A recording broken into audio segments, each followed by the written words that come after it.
proximidade do dia da votação, os casos de assédio eleitoral no trabalho vêm crescendo em todo o Brasil.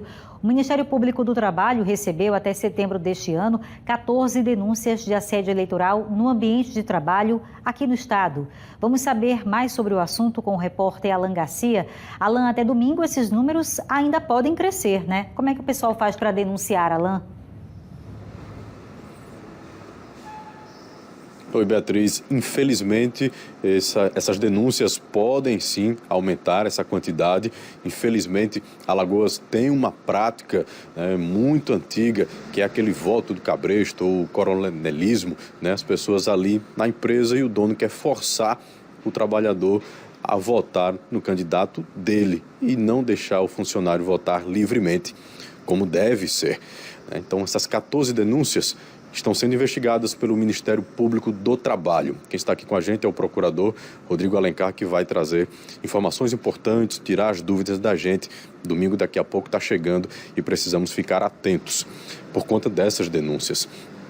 Rodrigo, a gente tem 14 denúncias, né? Vocês estão investigando, são denúncias que vêm de todos os pontos aqui de Alagoas. Mas o que é esse assédio eleitoral? A gente escuta muito dos outros assédios, mas o eleitoral, quais são, né, as configurações? Qual é esse perfil? Boa noite para o senhor.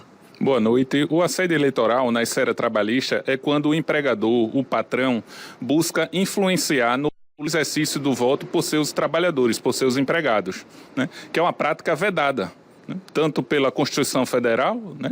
Por diversos dispositivos constitucionais, como também pela legislação eleitoral. O empregador, ele não pode se utilizar do seu poder de direção para influenciar no direito do voto de seu empregado. Ele contrata a força de trabalho, mas ele não contrata a consciência de seus empregados. O empregado, ele tem assegurado pela Constituição Federal, pela legislação eleitoral, o direito ao livre exercício do voto. Que práticas o Ministério Público do Trabalho já se deparou, recebeu denúncia e constatou que ali existia assédio eleitoral?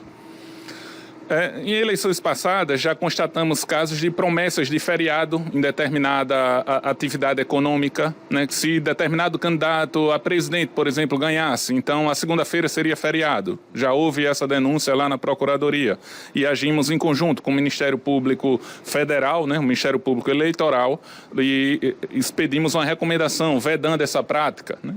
E nós também tivemos casos de reuniões realizadas pelos patrões, né? Com ameaças de fechamento de postos de trabalho, de dispensas de empregados, caso o candidato do patrão não ganhasse a eleição. Promessas de benefícios também, caso o candidato ganhasse a eleição, a realização de reuniões no ambiente de trabalho, a utilização dos veículos da empresa adesivados com os adesivos do candidato da preferência do patrão. Então, tudo isso pode configurar abuso do poder econômico, pode configurar assédio eleitoral, que tem implicações tanto perante a Justiça Eleitoral, perante a Justiça do Trabalho e a Justiça Criminal. Então, o empregador tem que estar muito atento, que ele não deve buscar influenciar no livre exercício do direito de voto de seus trabalhadores. E perseguir o funcionário porque ele vota em um determinado candidato que não é o candidato do patrão, isso também se configura? Configura sim. Isso se configura assédio eleitoral, pode configurar também a prática de discriminação político-partidária, por exemplo, perseguir um empregado porque ele tem um determinado viés político-partidário e preteri-lo em promoções, ou persegui-lo, ou ser mais exigente com aquele empregado porque ele tem uma determinada orientação política partidária. Então, tudo isso configura abuso do poder diretivo, do poder econômico, e isso merece ser repreendido, punido perante a Justiça Eleitoral, perante a Justiça do Trabalho, e pode, inclusive, prejudicar o próprio candidato, né? Se ficar constatado que houve uma parceria entre o empregador e o candidato, e para influenciar no livre exercício do direito do voto, isso pode gerar, inclusive, a impugnação da candidatura do candidato. Ele pode se prejudicar e perder, inclusive, aquele pleito eleitoral, né?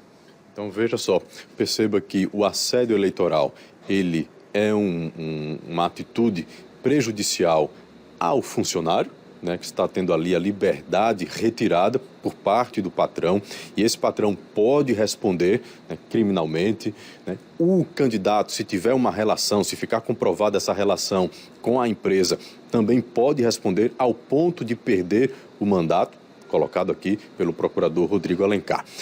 O Ministério Público do Trabalho vai fazer plantão já a partir de amanhã e durante todo o domingo, porque se você ver alguma prática semelhante a essa que colocamos, você pode e deve fazer a denúncia.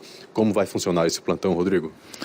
Nós estaremos na sede do Ministério Público do Trabalho, né, que hoje funciona no empresarial Norcom, ali na Mangabeiras, Jatiuca Mangabeiras, né, e amanhã, durante todo o sábado e também durante o domingo, durante o período da eleição, recebendo as denúncias, né, que podem ser sigilosas, né, podem ser anônimas, né, e para dar pronto atendimento a eventuais casos de prática que estejam ocorrendo de assédio eleitoral. Por exemplo, a realização de reuniões, né, o empregador convocar os empregados para induzi-los a votar em determinado empregado, né? Isso acompanhado do candidato ou não acompanhado do candidato, né?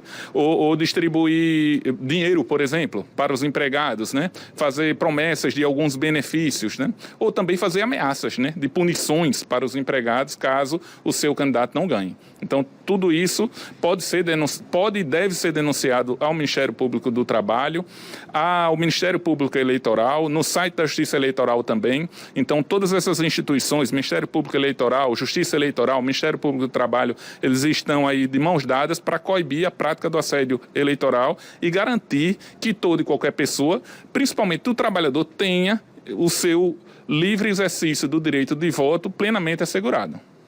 Procurador, muito obrigado, tá? Pelas suas informações importantíssimas nesse momento, nesse fim de semana em que a gente começa a caminhar para o dia da eleição. Beatriz.